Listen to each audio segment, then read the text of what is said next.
Chittagong city corporation general হাসপাতালে ১৫ শয্যা বিশিষ্ট করোনা আইসোলেশন সেন্টার ও র্যাপিড অ্যান্টিজেন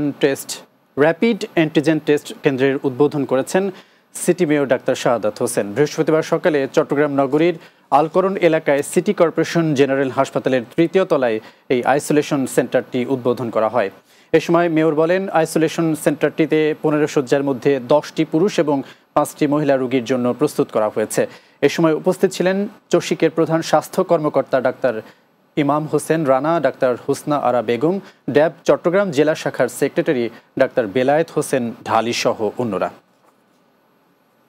চট্টগ্রামে গ্রাম আদালত সম্পর্কে জনসচেতনতা বৃদ্ধিতে সরকারি বেসরকারি বিভিন্ন প্রতিষ্ঠানের অংশগ্রহণে সমন্বিত পরিকল্পনা প্রণয়ন বিষয়ক কর্মশালা অনুষ্ঠিত হয়েছে। বৃহস্পতিবার দুপুরে চট্টগ্রাম জেলা প্রশাসকের সম্মেলন কক্ষে অনুষ্ঠানের আয়োজন করা হয়। গ্রাম আদালত সক্রিয়করণ ৩য় পর্যায়ে প্রকল্পের ডিস্ট্রিক্ট ম্যানেজার সাজিদুল আনোয়ার ভূঁইয়ার সঞ্চালনায় এতে প্রধান অতিথি ছিলেন স্থানীয় সরকার মন্ত্রণালয়ের উপপরিচালক নুমান হোসেন। এ সময় উপস্থিত ছিলেন সিনিয়র সহকারী কমিশনার, চট্টগ্রাম প্রেস ক্লাবের সদস্য সচিব জাহিদুল করিম কোচি সহ অন্যরা।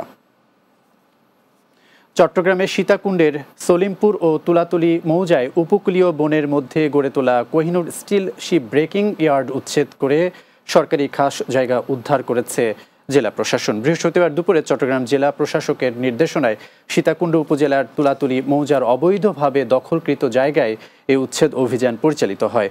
অভিযান পরিচালনা করেন নির্বাহী ম্যাজিস্ট্রেট মোহাম্মদ আল আমিন হোসেন ও মোহাম্মদ মইনুল হাসান।